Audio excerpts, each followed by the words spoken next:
Good evening, you're now with me, Lorenzo Isaac, for TVS Nightline. Here are the headlines for tonight.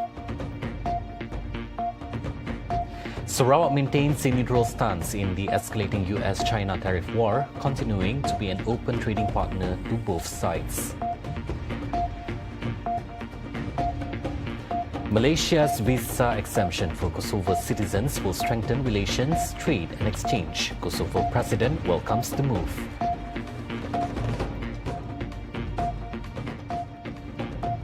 Registrations for the 2026 London Marathon reached 1.1 million, breaking last year's record of 840,300 entries.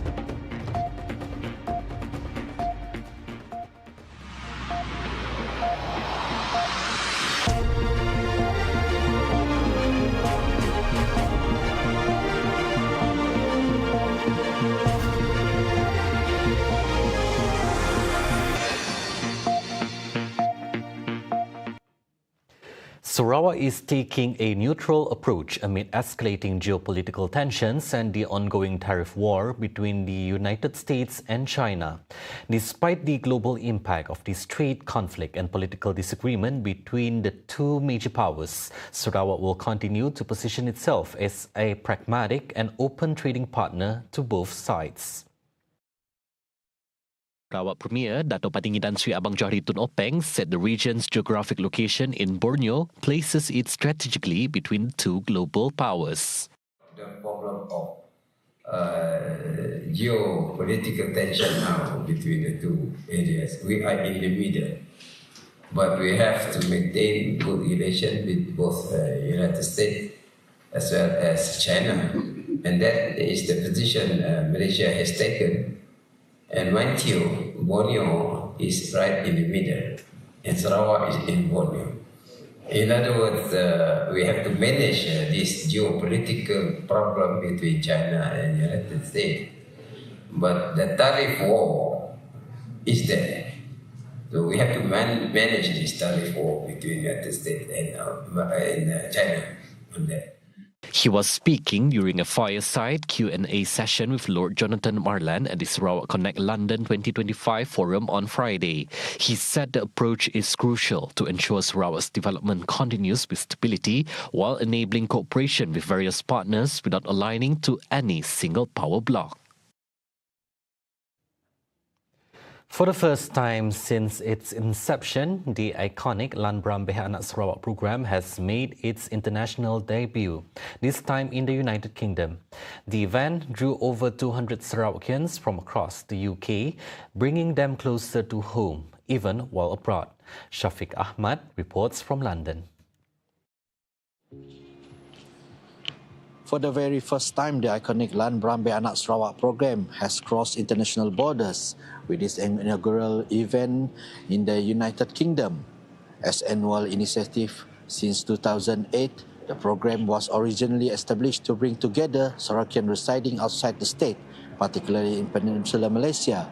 But this UK edition is a direct response to the heartfelt request of the Sarawakian community, eager to stay connected with the development back home. For many Sarawakians here in the UK, this isn't just an event, it's a homecoming of sorts. Through programs like Lan Brahan, they're not only reminded of their roots, but also inspired to one day return and contribute to the development of Sarawak.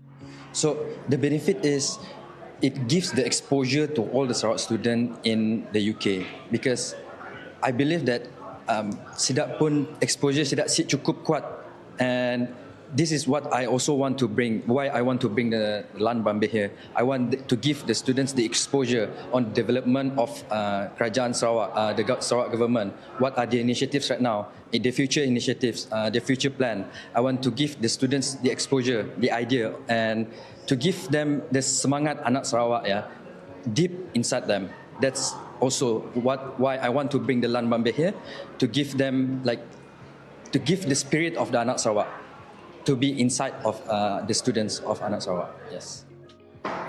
So kami berharap yang semua benda yang di-share pada Lan Brahan tu dapat educate semua kami orang yang ada di stop, because kami orang dari jauh semestinya tahu what's happening back home. So bila kami orang tahu apa yang berlaku back home, kami orang akan inspired to come back and contribute back to Sarawak. And Lan Brahan is just a stepping stone to bigger events abroad, to get Sarawakians from all across the world to come back and contribute balik ke tanah air kita lah.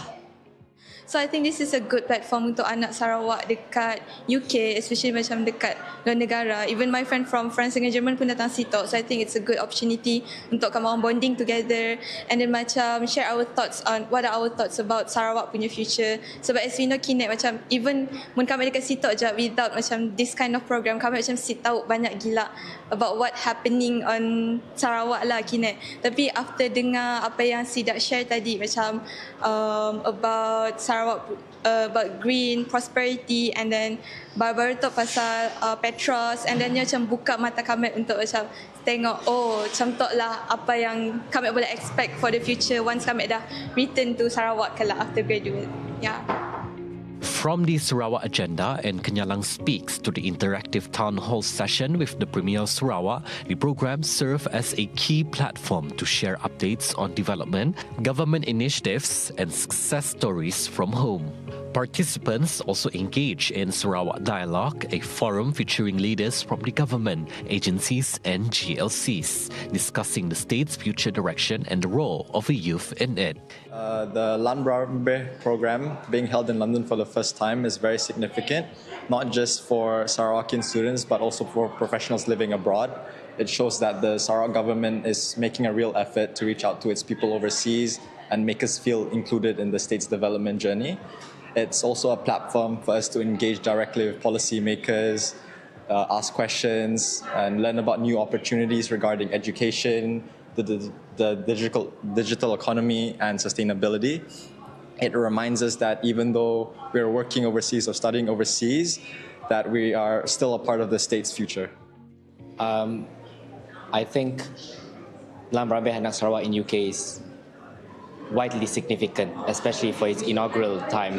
This is the first time it's been held in UK, and in UK and Europe, Germany, France, there are a lot of Sarawakians. We are from very diverse disciplines, and we have always been trying to come together, always been trying to hold programs, activities, and try to network with each other. And we are very grateful that this time the Sarawak government is willing to hold, for the first time ever, Lan Brahan Sarawak, for us Sarawakians abroad to feel more connected, to feel more, to feel that our voices can be heard by the top leadership of Sarawak. The event concluded with a grand Anak Sarawak dinner reception graced by the Premier of Sarawak, Dato' Paningitan Sri Abang Johari Tun Openg, who reaffirmed the state's commitment to its diaspora and encouraged them to return with knowledge and expertise that can propel Sarawak forward. As Lan Brahan Anak Sarawak spread its wing globally, it's clear that the spirit of Sarawak continues to thrive even thousands of miles away from home. Shafiq Ahmad, together with Fikri Raza, TVS News, London. Hai, selamat datang ke Lan Brahan Anak Sarawak UK 2025.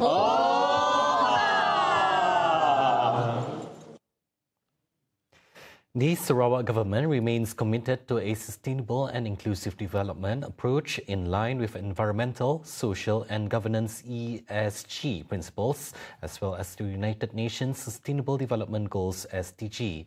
Sarawak Deputy Premier Dato' Amar Awang Teng Haliasan emphasized that Sarawak is a highly competitive, high-potential investment destination built on sustainable values.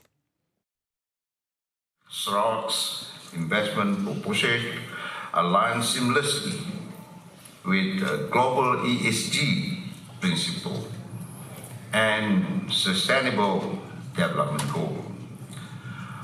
By choosing Sarawak, you contribute not only to economic growth but to a legacy for inclusivity and sustainability.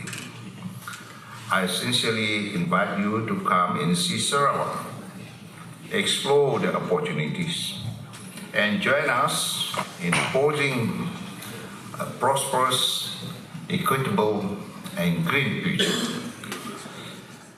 Let today's proceeding ignite partnerships that will propel Sarawak and your venture to the new height.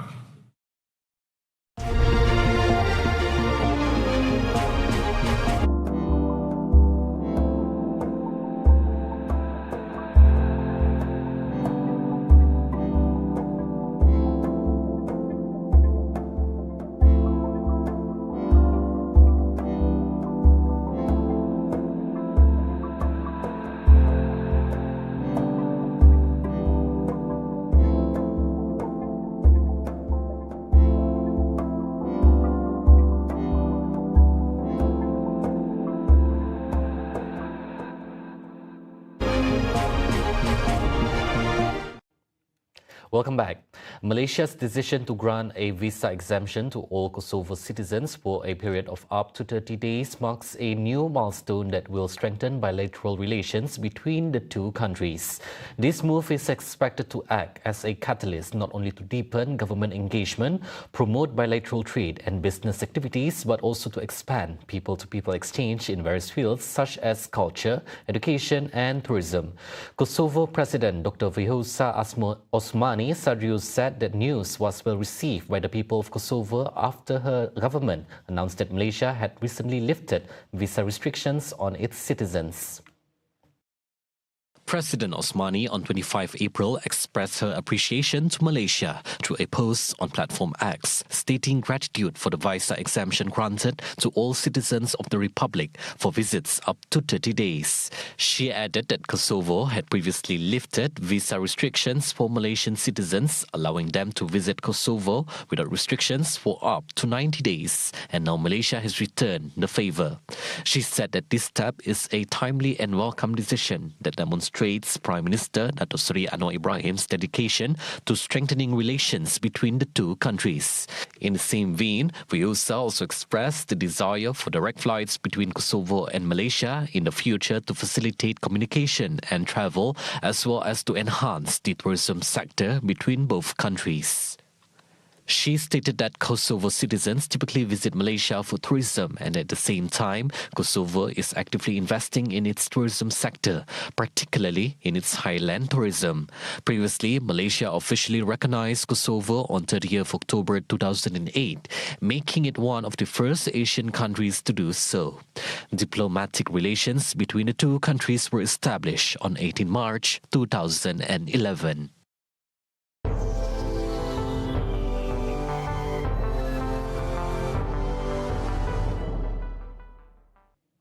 On to world news. More than 1.1 million people have registered for the 2026 London Marathon, setting a new record, organisers announced on Saturday. The number of applications for the 2026 race ballot shattered last year's record of 840,300 entries for the 2025 edition. The applications for the 2026 race are nearly double the total for the 2024 marathon after the ballot closed on Friday. Last Sunday's 45 renewal of the marathon also set a new Guinness World Record for the largest number of finishers, beating the 2024 New York Marathon's record. Over 56,500 athletes across the finish line under blazing sunshine, from elite athletes to those in fancy dress. New York had approximately 55,600 finishers, and the Paris Marathon recorded 56,950 starters, but fewer finishers. The women's sea light race gave spectators a memory to cherish, as Ethiopia's Tix Asfesa set a new women's only world record with a time of 2 hours, 15 minutes and 50 seconds. The 2025 London Marathon raised over 75 million British pounds for charities, with participants fundraising for various causes.